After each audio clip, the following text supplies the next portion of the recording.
Okay, so we've added a sort of qualitative rubric. So this doesn't give a score, but it does provide feedback. So it says it here.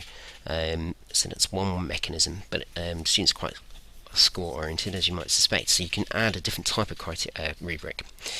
So I'm just going to click on my rubric manager icon one more time. Brings up the rubric, and I go to the drop-down list at the top and say create new rubric. Okay, so I'm going to add a title for this, numerical rubric for computing, and then click in the grey box at the top left. Okay, so the way the numerical rubric works is you would attach some sort of weighting to each criterion. So in our first instance we looked at focus and content, so I click on the title.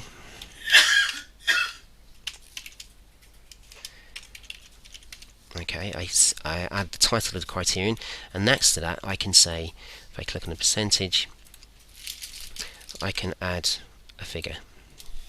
Thank you. Okay, so I'm going to write in 10% here.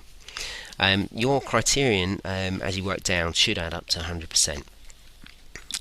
So you would work down your criterion on the left hand side.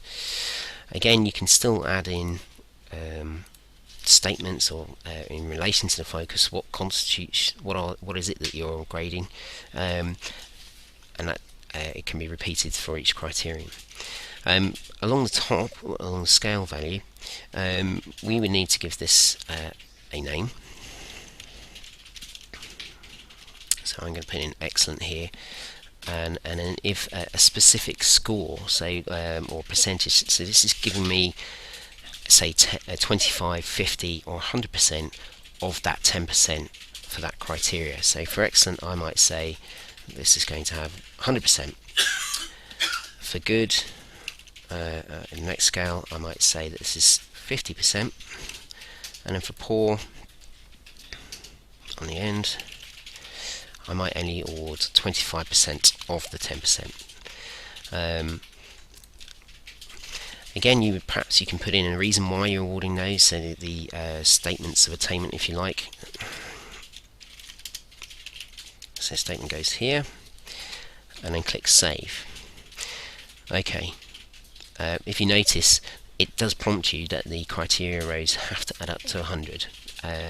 So I'm going to go back, and for the value for this particular item, I'm just going to stick in 90% just so that they all add up.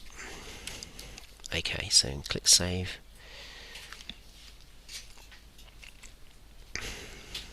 And that has been saved, and now I'm going to attach it to this particular assignment. So I'm going to attach a different rubric here.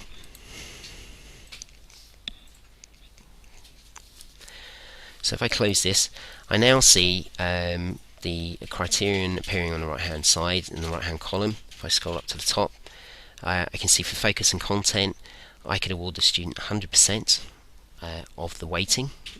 So if I click on that one and just hover over it, I see the statement of attainment in the blue screen at the bottom, and that's how you apply a numerical rubric.